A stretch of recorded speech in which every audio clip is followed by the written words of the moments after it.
राघव चड्ढा की धुलाई देखने के लिए हो जाइए तैयार।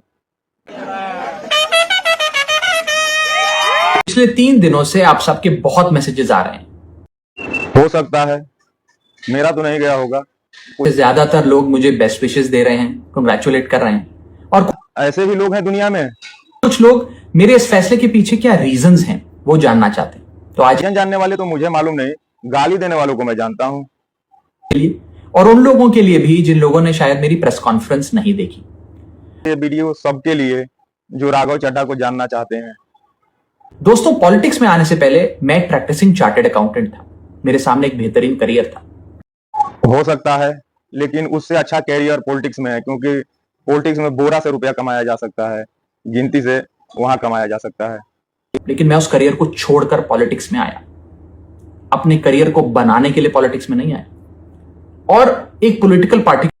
नहीं नहीं नहीं नहीं, ये तो गलत बात है। पॉलिटिक्स में जिसका कैरियर बन जाता है उसको तो कहीं भी कैरियर बनाने की जरूरत नहीं है, और कहीं का भी कैरियर छोड़ के पॉलिटिक्स में कैरियर बनाने के लिए कोई भी आ सकता है। जिस पार्टी को मैंने अपने प्राइम यूथ के 15 साल दिए। 15 साल दिए नहीं, 15 साल वहां पर दलाली किए और लिए दिए। अपने खून पसीने से, बहुत मेहनत से इस पार्टी को सींचा। लेकिन आज ये पार्टी वो पुरानी वाली पार्टी नहीं रही। वो तुम्हारे साथ कुछ नया कर दिया हो, लेकिन वो पहले भी षड्यंत्रकारी पार्टी थी और आज भी षड्यंत्रकारी पार्टी है। इस पार्टी में आज एक टॉक्सिक वर्क एनवायरनमेंट है। आपको काम करने से रोका जाता है, पार्लियामेंट में बोलने से रोका जाता है, और ये पॉलिटिकल पार्टी आज चंद करप्ट और कॉम्प्रोमाइज लोगों के हाथ में फंसकर रह गई। ये तो पहले से ही है। कुमार विश्वास इसी कारण तो छोड़ के भागे थे, जो अब देश के लिए नहीं, अपने निजी पर्सनल फायदे के लिए काम करते हैं।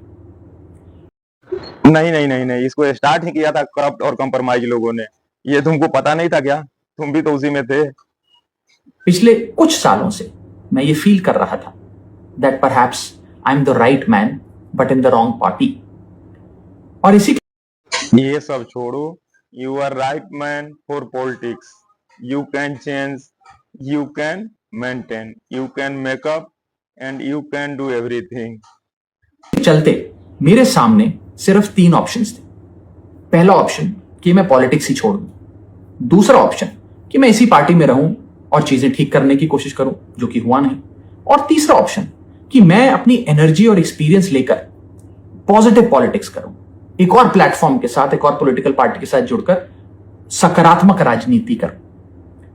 इसीलिए आम आदमी भी एक ऑर्गेनाइजेशन है और एक बिजनेस ऑर्गेनाइजेशन है, बीजेपी भी एक बिजनेस ऑर्गेनाइजेशन है, और तुमने छोटी कंपनी से छलांग लगा करके बड़ी कंपनी में प्रवेश किए हो।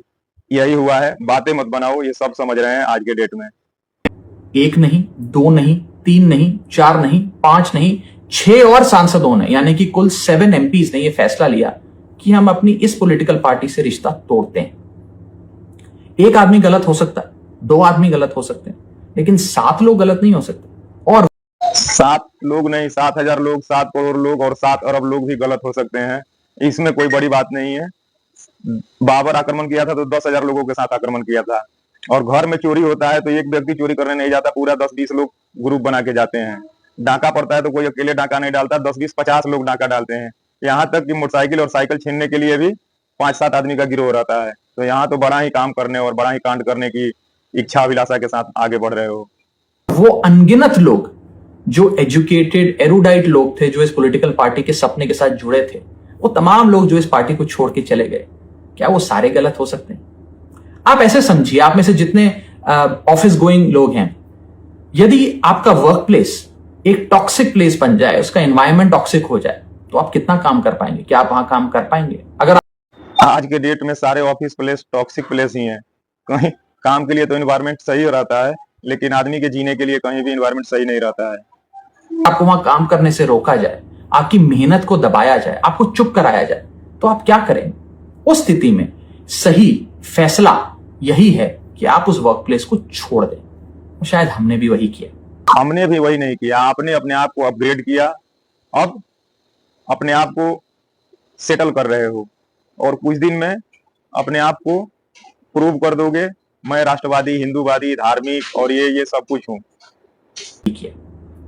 अब में से बहुत सारे लोगों ने ये भी मुझसे पूछा कि क्या अब मैं वैसे ही आपके मुद्दे, ordinary problems of ordinary citizens उठाता रहूंगा या बंद कर दूंगा।